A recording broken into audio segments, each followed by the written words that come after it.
사람이 글을 읽게끔 진화하게 된 것은 비교적 최근의 일입니다.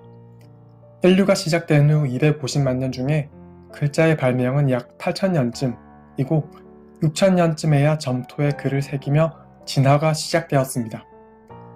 글을 읽는 독서가 힘든 이유는 바로 여기에 있는 것이죠. 그럼에도 왜 책을 읽어야 하는 걸까요? 침팬지를 비롯해 다른 동물들처럼 말과 행위로만 지식을 전파했다면 우리 인류는 지금의 성공적인 문명을 단기간에 구축하지 못하였을 것입니다. 넓디 넓은 지구라는 환경에서 인류가 단기간에 적응하고 다른 모든 종을 압도하게 된 것은 글을 남겨 많은 사람들이 자식과 후손에 걸쳐 지식을 전파하였던 덕분이었습니다. 그러면 이때 기록으로 남겨 많은 사람들이 공유하고 또 그 후세에도 지식을 전파하는 데에는 글을 통해서만이 아닌 영상 매체를 통해서는 어떨지 의문이 생기게 됩니다. 독서와는 비교할 수 없을 정도로 빠르게 정보를 찾을 수 있는 인터넷과 영상 매체 활용이 훨씬 효율적으로 보이니 말이죠.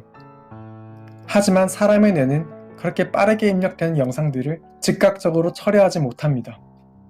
이것은 뇌의 전전두 피질에서 일어나는데 이를 위해서는 더 많은 에너지와 시간이 소모되기 때문이죠.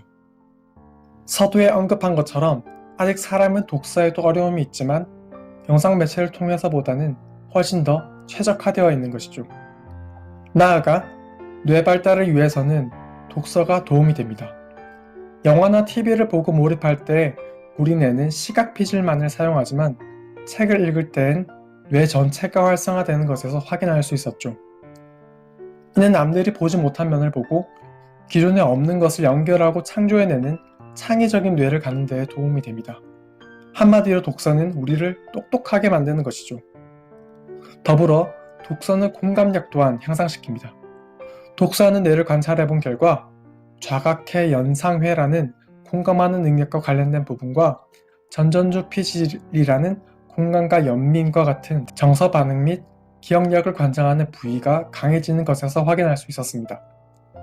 물론 지금과 같이 경쟁이 치열한 현재에서 살아남기 위해선 빠른 정보 습득과 활용은 무엇보다 중요합니다. 인터넷과 영상 매체들을 활용하는 것은 선택이 아닌 필수이고 우리가 가진 강력한 힘의 하나이죠. 하지만 여기서 나아가 그 힘을 보다 잘 활용하기 위해서 우리의 뇌를 독서를 통해 꾸준히 발전시켜 나가면 어떨까요? 예로 자기 전에 잠깐 혹은 아침에 일어나서 잠깐 독서를 하는 습관을 갖는 것에서 말이죠. 어떻게 생각하시나요?